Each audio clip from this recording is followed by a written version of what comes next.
Hello, dear students. I hope you all are healthy and safe at your home. You all know very well that our schools are closed due to corona disease. For your convenience, we have created a YouTube channel so that we can conduct your online class on YouTube. This is your first online class of subject science. I hope all of you have bought your book. You have NCERT syllabus.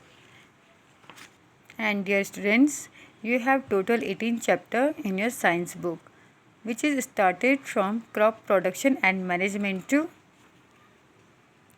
pollution of air and water.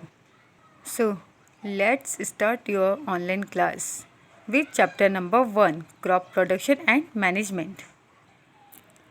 हमें अच्छे से पता है कि हमारी country में 70 to 80% people अपने खेती बाड़ी, अपने क्रॉप पर, अपने गार्डन पर डिपेंड होती है। अपना जो उनका डेलीहुड है, अपनी जो उनकी लाइफ है, वो डिपेंड होती है किस पर? कृषि पर। सो हमें यह जानना बहुत ही ज़्यादा ज़रूरी है कि किसी भी क्रॉप के प्रोडक्शन में एंड उसके मैनेजमेंट में कौन कौन से स्टेप इन्वॉल्व होते हैं। ओके, सो यहाँ पर वर्ड है crop. What's the meaning of crop? Crop कहते हैं when plant of same kind are cultivated at one place on a large scale, that are known as crop. जब हम सेम प्रकार के, सेम टाइप के प्लांट को एक ही जगह पर बड़ी अमाउंट में कल्टीवेट करते हैं, उसे कहते हैं क्रॉप। क्रॉप मतलब फसल। जैसे कि वीट का हम लोग एक लार्ज स्केल पर सेम काइंड के प्लांट को कल्टीवेट करते हैं एक ही जगह पर। ओके, अब यहाँ पर क्रॉप तो है, लेकिन जो हम लोग हमें पता है कि जो पहले की हमारे जो पीढ़ी, जो जनरेशन थी, वो क्या करते थे? वो नॉमेडिक टाइप के पीपल्स थे। अब नॉमेडिक मतलब कि वो लोग क्या करते थे? अपने शेल्टर के लिए, अपने फूड के लिए one place to another place पे मूव करते थे। And you know very well कि जो पहले के हमारे जनरेशन थी, जो हमारे पहले के जो पीपल्स थे, वो लोग रॉ मटेरियल जैसे कि रॉ फ्रूट्स, रॉ वेजिटेबल्स को ईट करते थे। एंड वो धीरे धीरे उन्होंने एनिमल को मारना भी स्टार्ट कर दिया। हंटिंग ऑफ एनिमल उन्होंने स्टार्ट कर दी अपने खाने के लिए। फिर धीरे धीरे जब और ज़्यादा डेवलपमेंट हुआ, देन उन्होंने एक स्पेस का, एक लैंड का कल्टिवेट करना स्टार्ट किया एंड वहाँ पर क्रॉप को बोना स्टार्ट किया, जैसे कि राइस हो गया, वीट हो गया। इससे क्या हुआ?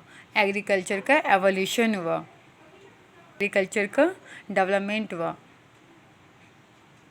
हमारी कंट्री एक क्या वास्ट कंट्री है, एक बड़ी कंट्री है जिसमें कि सीजन्स भी वराई करते हैं। सो क्रॉप को based on the season 2 category में डिवाइड किया गया है। वो है kharif crop and rabi crop based on season. Okay, याद रखना, बेस्ड ऑन सीजन क्रॉप को 2 कैटेगरी में डिवाइड किया गया है, kharif crop and rabi crop. And what's the kharif crop? Kharif crop जिसे रेनी सीजन में सोन किया जाता है, जिसे रेनी सीजन में बोया जाता है, उसे कहते हैं खरीफ क्रॉप।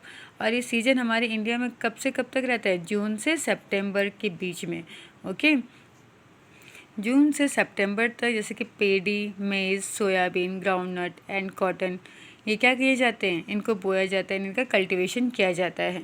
सो ये क्रॉप्स हमारी खरीफ क्रॉप के अंडर में आती हैं। सो एग्जांपल है खरीफ क्रॉप के। And next is rabi crop. अब रबी क्रॉप क्या होता है? जो विंटर सीजन में जिनका ग्रोथ करवाया जाता है, जिनको विंटर सीजन में बोया जाता है, जो अक्टूबर से मार्च तक के मंथ में, जिसे कहते हैं रबी क्रॉप। इस रबी क्रॉप की एग्जांपल होंगी जैसे कि wheat, gram, P, mustard and linseed.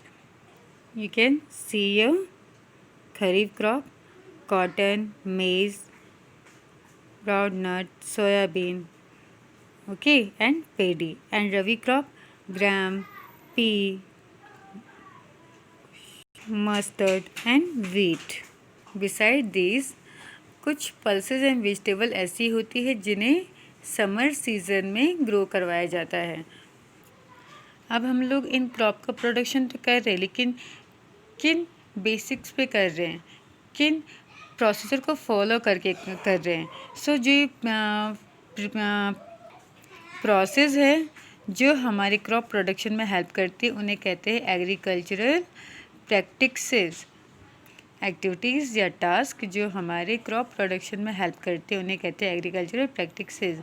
Okay, जिन्हें है preparation of soil, sowing, adding manure and fertiliser, irrigation, protecting from weeds, harvesting and storage.